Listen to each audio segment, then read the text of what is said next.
Hi, I'm Kaylin, and my parents left me, not metaphorically, not emotionally.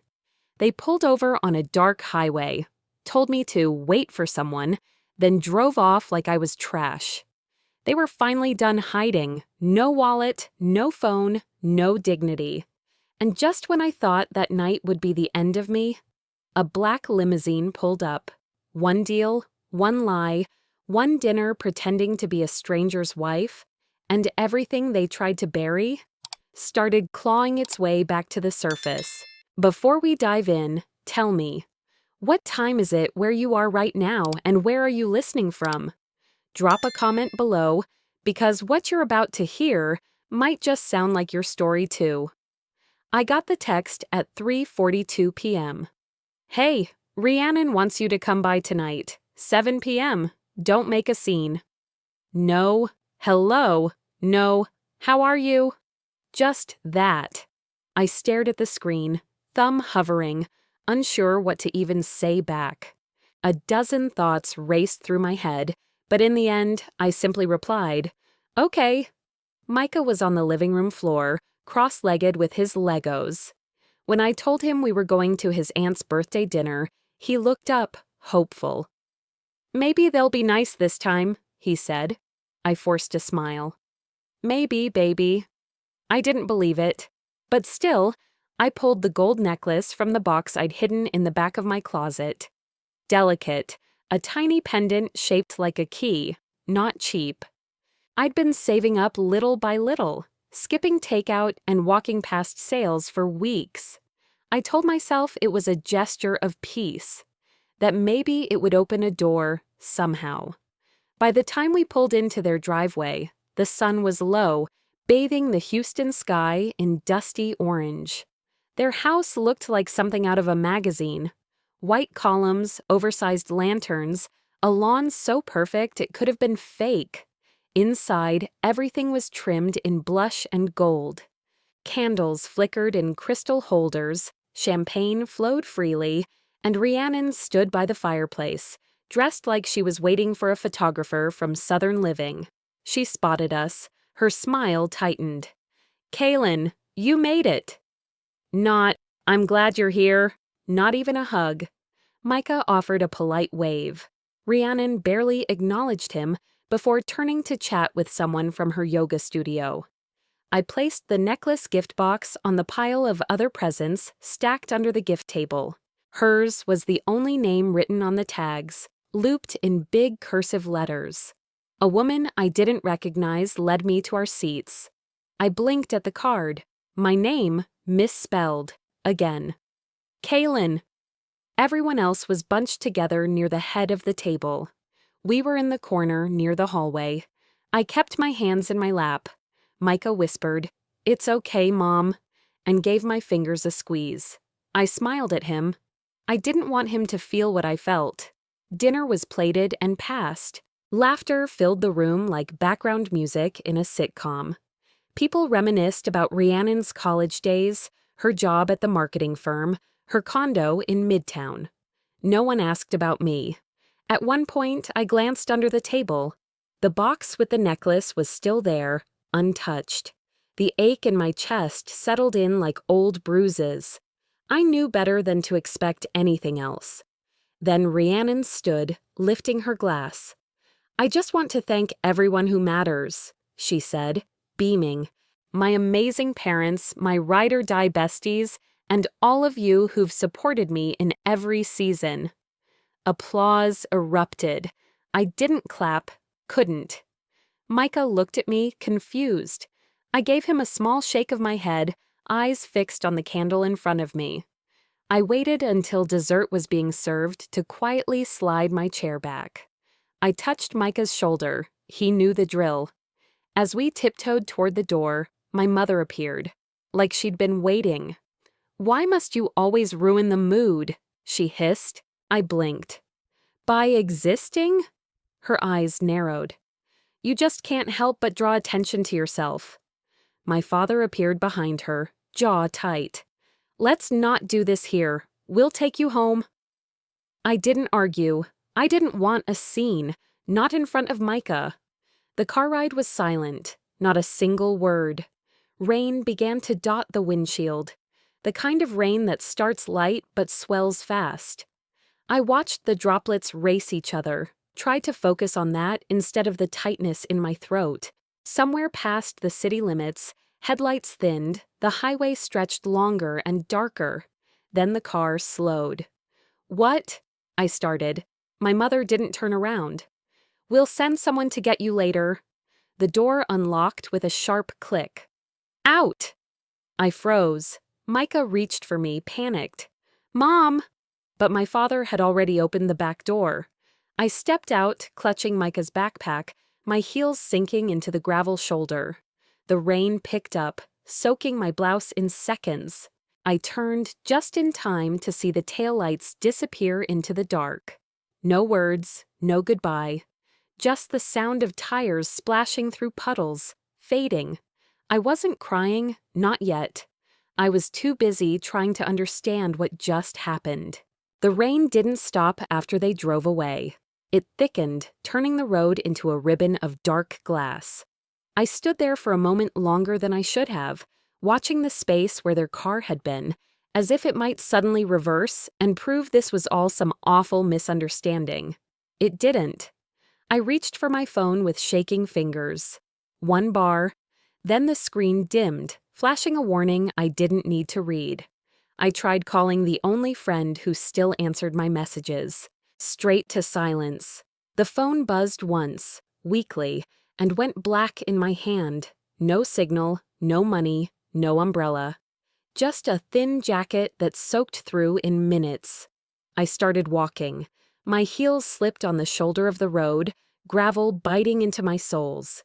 Each step felt heavier than the last, like the night itself was pushing back. I kept my eyes on the faint white line, afraid that if I stopped moving, I might not start again. Micah's face kept flashing in my mind. His small hand squeezing mine under the table, his voice saying, "It's okay, Mom." That thought alone kept me upright. I don't know how long I'd been walking when headlights appeared behind me. I stepped closer to the grass, heart pounding. The car slowed, too smooth, too quiet. A black limousine eased up beside me, rain sliding down its tinted windows. The back window lowered just enough for a voice to reach me. "Ms. Kalin?" I stiffened. "Yes?" The driver was calm, almost gentle. "Mr. Varian would like a word. He believes you can help each other." Every warning bell in my head went off at once. But my teeth were chattering, my fingers numb. The rain had soaked me down to the skin. "I don't even know who that is," I said. "I understand," he replied evenly. "You're not being asked to trust us, only to listen." The door opened. Warm air spilled out, wrapping around me like a blanket. I hesitated for half a second longer, then climbed in. The interior smelled faintly of leather and something clean, almost medicinal. Towels were handed to me without a word. The car pulled back onto the road, smooth as if nothing strange had just happened. A man sat across from me, mid-40s maybe, dressed simply but expensively. He studied me without staring, like someone used to reading rooms. "Kalin," he said. Not a question. I tightened my grip on the towel. "How do you know my name?" "I make a habit of knowing who I'm dealing with," he replied. "My name is Dorian Varian." He slid a small box toward me. Inside was a prepaid phone and a hotel keycard. "You'll have a place to sleep tonight," he said. "Dry clothes, privacy." "And the catch?" I asked. A corner of his mouth lifted. "I need someone believable to play a role. One evening. In return, you'll be compensated generously." I laughed once, short and sharp. "You picked the wrong woman." He didn't flinch. Instead, he reached into a folder and placed a photo on the seat between us. My father, Rhiannon, smiling, standing beside Dorian at some event I'd never been invited to. "They tried to con me," he said quietly. "I don't like being underestimated." The word con echoed in my head. All the little moments snapped into focus. the missing money, the stories that never lined up. "What role?" I asked. "My wife," he said, "for a business gala, public, visible." "And after?" I pressed. "Legal support, housing, protection from anyone who might try to retaliate." I stared at the rain-streaked window. My reflection looked older than it had an hour ago. For the first time that night, someone saw what my family was capable of. Not as a joke, not as an exaggeration. I didn't say yes for revenge, not yet. I said yes because, for once, someone saw through their mask. Sunlight slid through the slats of the heavy curtains, casting long lines across the white bedding. For a moment, I didn't remember where I was. Then the faint scent of expensive linens and the complete absence of Micah's breathing beside me snapped it all back. This wasn't home. This wasn't even close. A note rested on the glass-top nightstand. Thick, cream-colored stationery with handwriting that looked like it belonged in an old Hollywood script. "Dinner rehearsal tonight. You'll be briefed at 6. Briefed. Like I was walking into a mission instead of a social event. I pushed the blanket back and stepped onto the warm rug, toes curling into the soft pile. Everything was pristine, curated, right down to the matching robe and slippers waiting at the foot of the bed. There was even a tray of room service breakfast that had arrived while I was still asleep. Eggs, toast, grapefruit, and a small pot of coffee with real cream. It should have felt like luxury. Instead, it felt like a transaction. I ate slowly, barely tasting anything, then wandered toward the window. Houston's skyline was barely visible through the soft morning haze. I caught my reflection in the glass. A woman with her hair still damp from last night, her eyes shadowed by more than just sleep.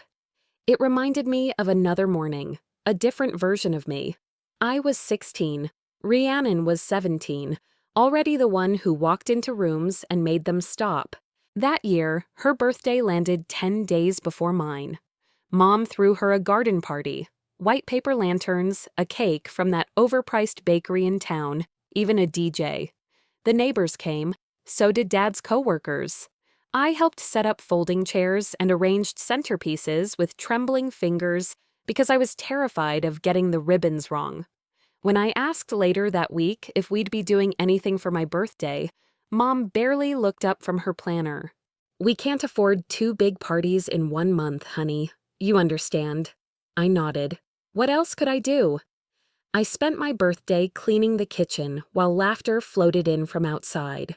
Rhiannon's leftover decorations still hung in the backyard, mocking me in pastel pinks and soft gold. Funny how memory works. I hadn't thought about that day in years, but now, in this silent hotel suite, it landed like a slap. A knock pulled me back to the present. When I opened the door, a woman stood there, tall, sleek, composed. Beatrix. I recognized her from the limo last night, seated in the front beside the driver. She didn't smile. "May I come in?" I nodded, stepping aside. She placed a folder on the table and sat, smoothing her coat. "This is the agreement. 1 appearance tonight. A formal event, nothing complicated. You will be introduced as Mrs. Varian." I hesitated before sitting across from her. "And after tonight?" "The contract includes housing support, a stipend for relocation, and legal advisory services if necessary." I opened the folder. It wasn't long, 2 pages, but the words hit harder than I expected. Clause 4. You must not speak of your family unless prompted. Let them react first. I blinked. That's oddly specific. Beatrix didn't flinch. It's strategic. She laid out a row of garments on the bed. Here are your options for tonight. Mr. Varian prefers the navy if it fits. As she adjusted the fabric on the hangers, she added, almost casually, You weren't our first consideration, you know? I looked up. Excuse me? There were others, better trained, but they didn't carry what you do. And what's that, exactly? Beatrix met my eyes then. They feared you, Kaylin, not because you shout, but because when you're silent, they unravel. I stared at her. I wanted to laugh, but I couldn't, not when the truth fit so tightly I couldn't breathe around it. I folded the contract shut and held it in my lap. Why me, really? She straightened. Because you're the mirror they've been avoiding for years. And Dorian knows exactly what happens when people are finally forced to see themselves. I didn't speak for a long moment. Then I reached for the pen. This wasn't courage, not yet, but it was no longer fear. I signed, letting the pen drag just a little on the final stroke. Let them think I'm still the girl behind the door. Let's see how they handle her when she walks in through the front. We arrived just after 7. The sun had dipped below the skyline, leaving behind a dusty gold tint in the sky that matched the floodlights washing over the River Oaks event hall. The limousine slowed to a graceful stop in front of the velvet ropes. Flashbulbs burst as soon as Dorian stepped out. And then it was my turn. He offered his arm like he'd done this 100 times. I took it. The satin of my gown brushed the back of my ankles as I stepped onto the carpet. Navy, just as Beatrix had suggested. Simple, elegant, impossible to ignore. The cameras clicked. My face didn't flinch. Dorian leaned in, his voice low and calm. You don't need to speak, just stand beside me. I nodded. Inside, the gala looked like a scene from a magazine spread. Chandeliers glimmered above a sea of polished tables, each centerpiece more ridiculous than the last. Orchids twisted into glass towers, floating candles, linens pressed flat as glass. And they were here. I saw Rhiannon first. She was draped around a man I recognized from city council ads, laughing with her head tilted just enough to show off her earrings. Her dress was red, loud, clinging, attention-seeking, like always. I don't think she even noticed me at first, but my father did. He was holding court near the bar, a whiskey in hand, chuckling with a man I'd seen in business magazines. The moment his eyes landed on me, his jaw locked. Just for a second. Then he went right back to sipping. I kept my posture tall, my expression smooth. I didn't glance their way again. One by one, guests approached Dorian, warm handshakes, compliments, introductions. And always, "It's lovely to meet your wife." I smiled politely. I nodded. I let the silence fill the space where a fake name or false story might have gone. There was power in letting others assume. Later, while a jazz trio played near the dessert bar, she came. My mother. She approached quietly, wine glass in hand, her eyes flicking over me like I was a dress on clearance she wasn't sure about. "You look lovely, dear. Didn't know you were back in town." Her voice was sugar-soaked, her smile tight. I returned it, keeping my tone light. "I wasn't planning to stay." Something flickered behind her eyes, but she only hummed and said, "Well, you always were dramatic." I didn't reply. She walked off before I had to. Not long after, Dorian was pulled away by the event organizer, leaving me near the fountain installation alone for the first time. Beatrix reappeared beside me, holding a champagne flute she didn't drink. "He said it," she whispered, eyes straight ahead. "Who?" "Your father. He told Wellingham, Dorian's competitor, that you're just someone he hired, a distraction, that you don't belong." My grip on the stem of my glass tightened, so hard I thought it might snap. I said nothing, but the heat that crawled up my neck didn't fade. It settled behind my ears, steady and low, like a kettle waiting to whistle. Across the room, Dorian didn't so much as blink when Beatrix passed him, but I saw his hand shift ever so slightly at his side, an acknowledgement, nothing more. Then it was time. The host called Dorian's name for a short address. He walked up smoothly, offering a few remarks about philanthropy and ethics in leadership. Then, with a subtle gesture, he invited me to join him. "Mrs. Varian," the host said, smiling wide. "Will you say a few words?" I stepped forward. Every eye followed. My heels clicked softly on the marble floor as I reached the mic. I looked out across the room. Familiar faces in expensive suits, fake smiles, hidden agendas. And in the back, my parents, my sister, all three frozen. I didn't speak. I didn't need to. I met my father's eyes for the first time that night and smiled. Then I nodded politely to the room, turned, and walked off stage. No speech, no defense, just presence. Behind me, murmurs rippled like a breeze breaking stained glass. I caught a glimpse of Rhiannon's fiancé. His face had gone pale. Silence doesn't beg, it exposes. The morning after the gala crawled in quietly, dull and overcast. I hadn't changed out of the navy dress from the night before. I sat on the balcony of the suite, legs pulled to my chest, the satin skirt wrinkled beneath me, catching little flecks of dew. A silver tray with untouched breakfast, fruit, eggs, coffee going cold, sat nearby, ignored. I wasn't hungry. I wasn't even sure what I felt. The kind of exhaustion that came wasn't physical. It was the weight of 1,000 moments compacted into silence.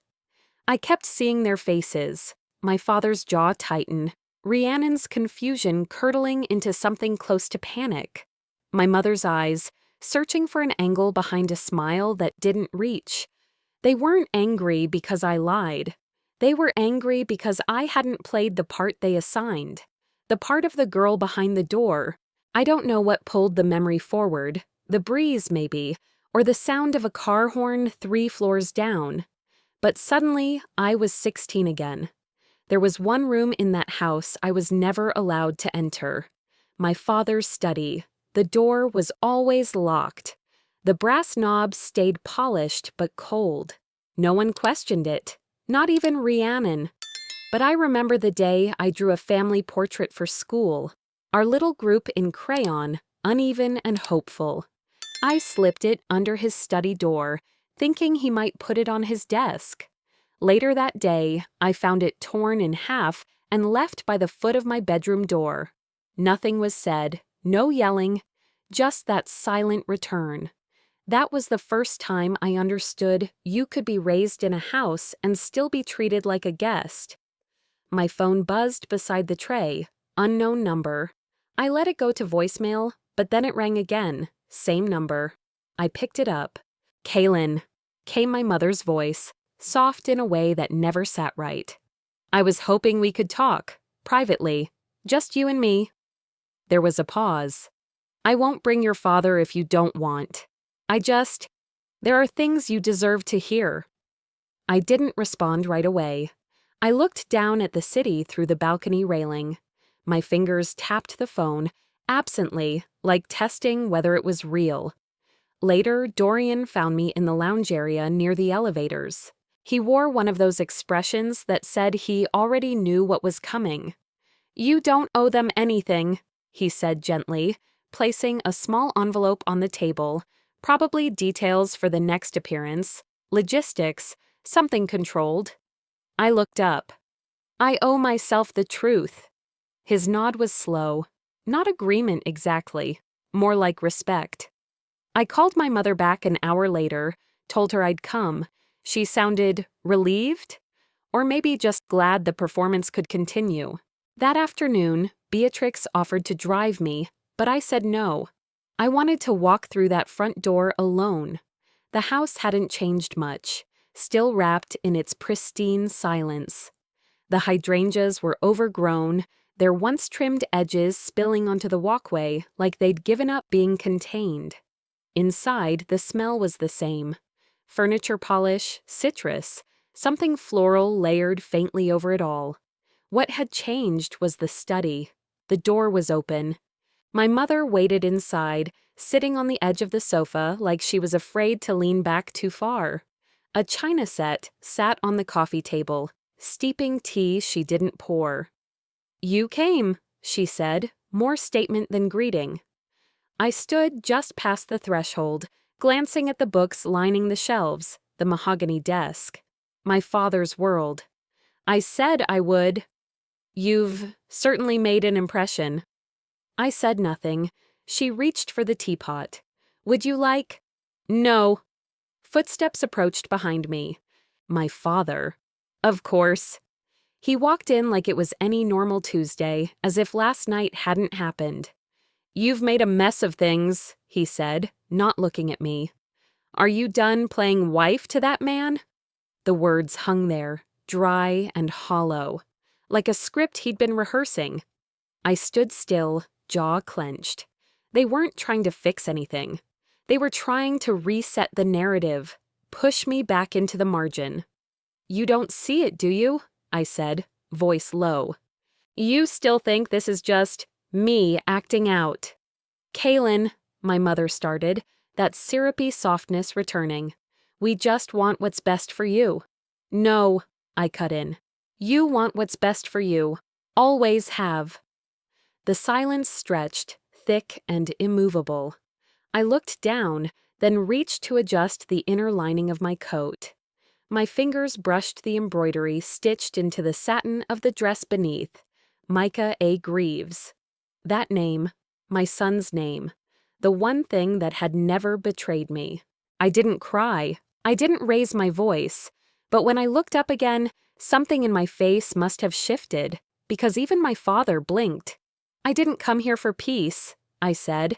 I came to see if you were still the same. I turned toward the door. You are...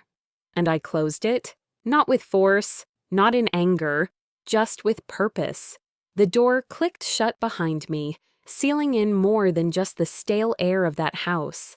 As I stepped into the chill of the outside world, the wind pressed against my coat like a quiet push forward. I didn't look back. Downtown was already busy by the time I met Beatrix on the steps of a brushed metal building that looked more like a gallery than a real estate office. She wore black, as always, sharp lines and no frills. Her expression was unreadable, but the folder in her hands spoke louder than she did. You need to see this before we move forward, she said, handing it to me. I didn't ask what was inside. I just followed her through the lobby, the echo of our heels swallowed by soft carpeting and the low murmur of people speaking in clipped, professional tones. Once we reached the conference room, I slid into the chair and opened the folder. There it was, my name, Kaylin M. Greaves, printed on a deed from 6 years ago, back when I had used every cent I had saved to buy the modest 2-bedroom home in the Heights. The place I'd once imagined Micah growing up in, the home where my parents now lived rent-free. Except, the owner's name had changed.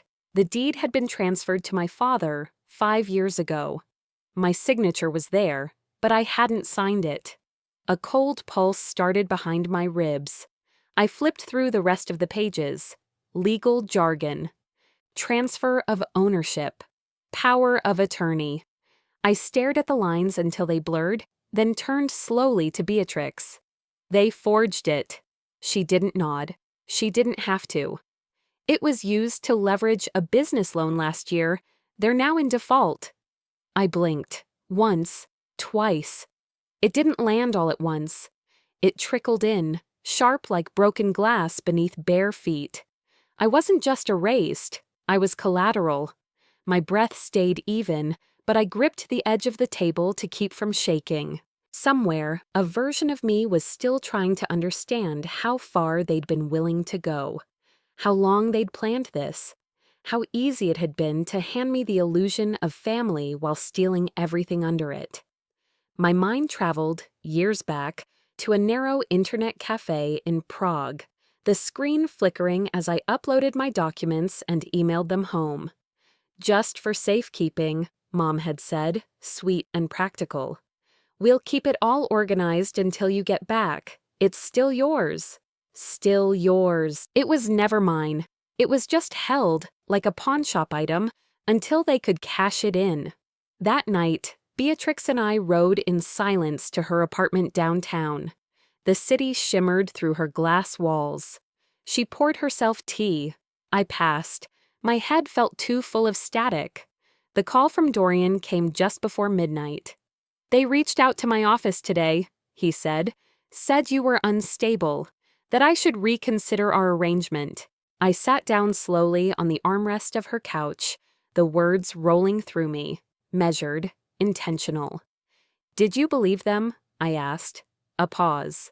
"I believe you haven't even started." I smiled for the first time that day. Not because it was funny, but because it was true.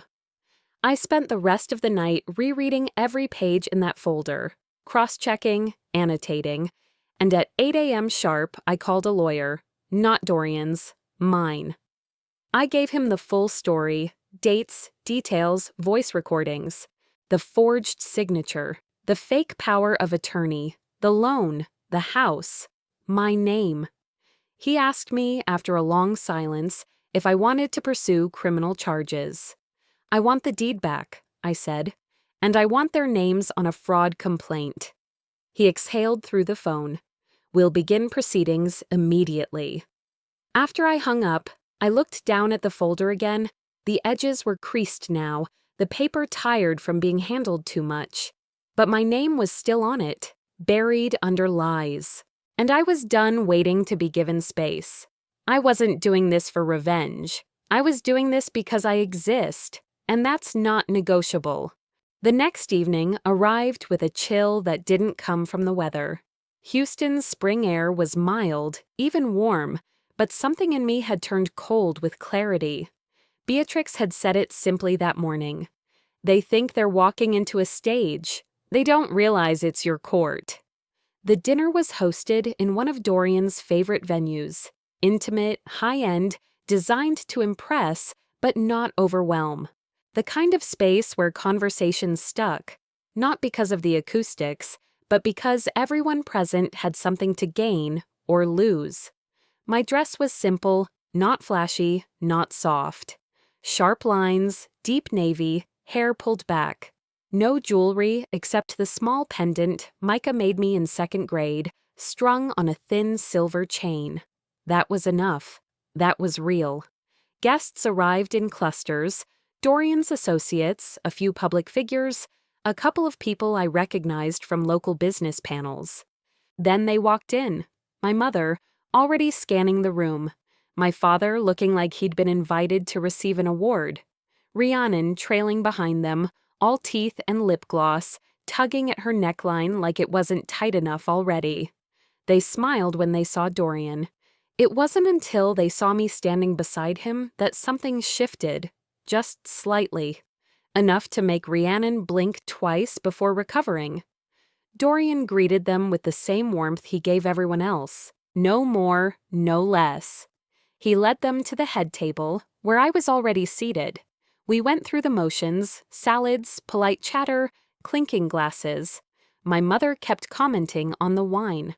My father mentioned his experience with mergers. Rhiannon laughed a little too loud at one of Dorian's jokes, even though he wasn't really joking. Halfway through the entree, Dorian stood. He lifted his glass but didn't tap it. He didn't need to. "Tonight," he began, "I wanted to thank the people who've stood beside me, challenged me, and, whether they intended to or not, helped shape the future of this company." My parents straightened slightly. My mother's hand hovered just over her chest, like she was preparing to look surprised when her name was called. Instead, Dorian paused. He turned to me. "This is Kaylin," he said, voice even. "The woman who saved this company. You should know who she really is." The room grew quiet. Forks paused midair. I felt my pulse rise, but not from fear, from precision. I stood. My chair barely made a sound. "I don't need applause," I said, scanning the room. "I've had enough of empty noise." My gaze landed on my family. I gave years of effort, support, and silence. I paid bills that weren't mine. I covered debts I didn't make. I built stability in a home that never gave it back. I was told I was selfish when I said no. I was told I was unstable when I left. I was told I didn't belong, until they needed something in my name. My mother's smile was frozen. Rhiannon shifted uncomfortably. My father opened his mouth, but I raised a hand. I'm not here to rehash old wounds. I'm here because they always counted on me not saying anything. On me staying quiet. My mother found her voice. You're embarrassing yourself. I turned to her slowly. No, I'm unerasing myself. You could have heard the wine breathe. A man seated near the center, a city official, if I remembered correctly, leaned toward Rhiannon. So, none of this was your doing? Her mouth opened, then shut. That was when Dorian pressed a button on the small remote in his hand. The screen behind the table lit up. Projected in crisp detail were scanned copies of the property deed, my signature, the forged version, the date, the transfer. This, Dorian said, was their idea of protecting her, by robbing her in silence. My father stood abruptly, napkin falling to the floor. But no one followed. I stayed seated, my expression unchanged, my hands resting softly on the table. I didn't need to yell. My silence carried weight now. At the end of the dinner, the waitstaff cleared the final course. A small plate remained in front of me. On it sat a napkin, folded, not into a leaf like the ones from childhood holidays, but a phoenix. Simple, intentional. I picked it up gently and tucked it into my purse. No speeches, no anger, just fire, folded neatly into memory. The next morning came without a sunrise. Gray skies hung low over Houston, and the rain smeared across the car windows as I rode silently with Beatrix. The city blurred past, but my mind was sharper than it had been in years. We pulled into the parking garage of a downtown law firm, marble lobby, gold elevators, soft-spoken receptionists. The kind of place where silence held more weight than words. Inside the conference room, Dorian's legal team was already seated. My attorney, Mr. Vance, gave me a brief nod. His fingers tapped once on the manila folder in front of him. "They've been served," he said quietly. "Today begins formal proceedings. Fraud, forgery, real estate theft, restitution demands." The list was long, precise, and all of it backed by documentation. Some of it I didn't even know Dorian had been collecting in the background. It was clean. My parents had always believed in paperwork when it suited them, but they never thought the girl they raised to stay quiet would eventually use it to speak louder than any scream. Beatrix passed me a glass of water, but I didn't touch it. Hours later, I got the email. My father's attorney had submitted a statement to the press. They were claiming I was emotionally unstable, under undue influence, and lashing out in a pattern consistent with long-standing resentment. I should have been angry, but all I felt was tired. They hadn't even updated their playbook. What they didn't know was that I had filed a full revocation of power of attorney the year prior, quietly, legally, and notarized while on a brief business trip in Seattle. It had been a gut decision at the time, a protective reflex. That single document now invalidated every transaction they made using my name since. Vance smiled when he saw the timestamp. That signature might be the most valuable thing you've ever put on paper. By evening, the narrative had already started to shift. The press conference was part of a previously scheduled charity gala Dorian was hosting. I hadn't planned on saying anything publicly, but the attacks were already out there, and silence was no longer my shield. It was my stage. I stood behind the podium, lights warm on my skin, cameras rolling. "I don't have a statement," I began, "just a story."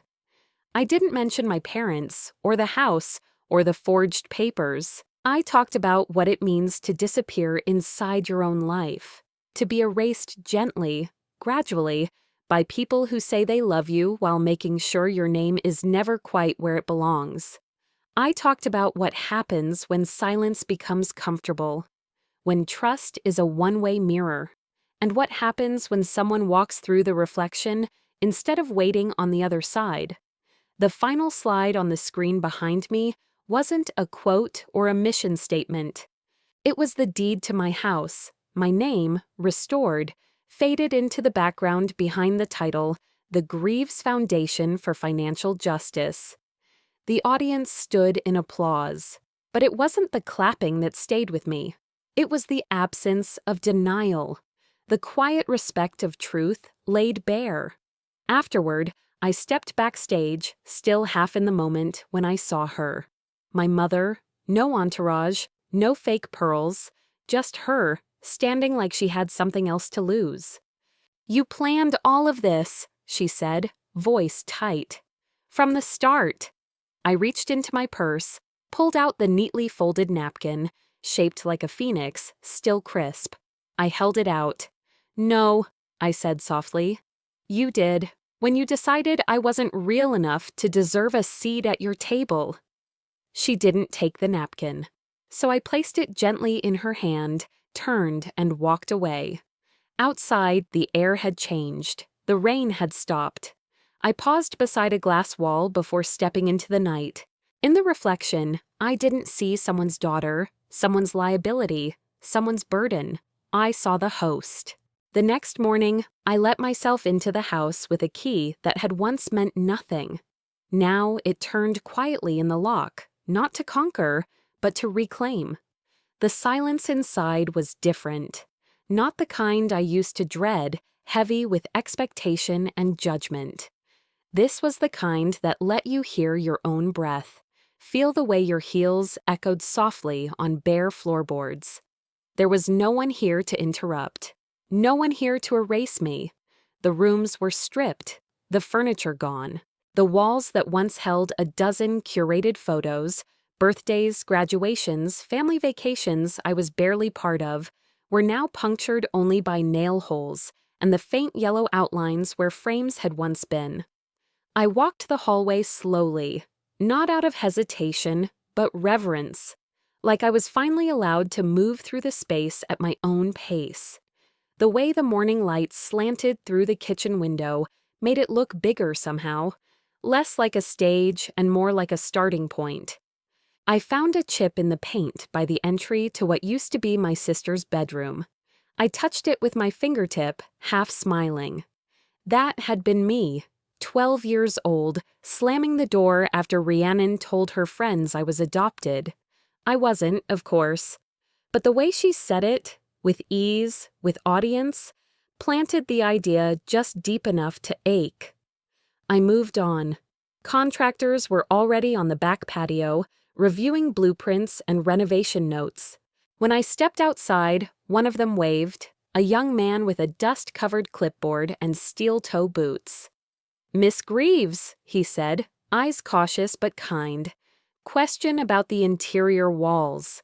We've got a few options. Tear them down, gut the whole first level, or just repaint, maybe texture them differently. It's your call." I stared past him for a second, toward the living room, toward the wall that once displayed a giant family portrait from Rhiannon's Sweet 16. My parents had paid for a photographer, a catering truck, and even hired a string quartet. I had helped wrap the napkin rolls in gold ribbon. My own 16th? I got a gift card and a reminder not to expect fireworks every year. That same wall was chipped now, stained faintly by time and humidity. "Keep it," I said finally. "I want to remember where it cracked." The contractor didn't question it. He just nodded and made a note. Later that afternoon, Dorian came by. He wore his usual navy suit, unbuttoned at the collar, and held a slim folder in his left hand. Just paperwork, closing documents for the foundation, confirmations for the property titles.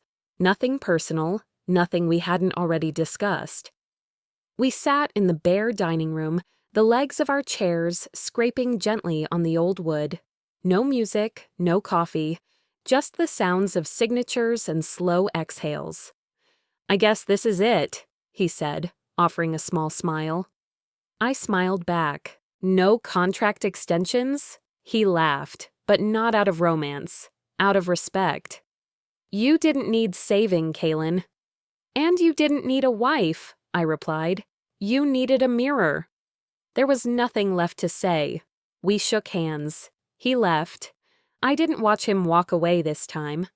As twilight settled in, I returned to what used to be my bedroom. I opened the closet, half expecting dust and boxes. Instead, I found only one drawer left untouched. Inside was a folded linen, crisp but familiar. The Phoenix napkin, still perfectly pressed, like it had been waiting. I held it in my hands for a long time, not with sadness, not with nostalgia, just with understanding. Then, gently, I placed it in a small box I'd labeled earlier that morning. Not to forget, not to carry. Some things stay with us, but they don't have to weigh us down. I sat by the window as the sky dimmed. No phone calls, no audience. Just me and the house I now owned. Frame by frame, I had taken my story back. I wasn't the loud one. I wasn't the favorite. I wasn't the memory they chose to keep. But I lived, and I remember. And from here on out, I write the story, frame by frame.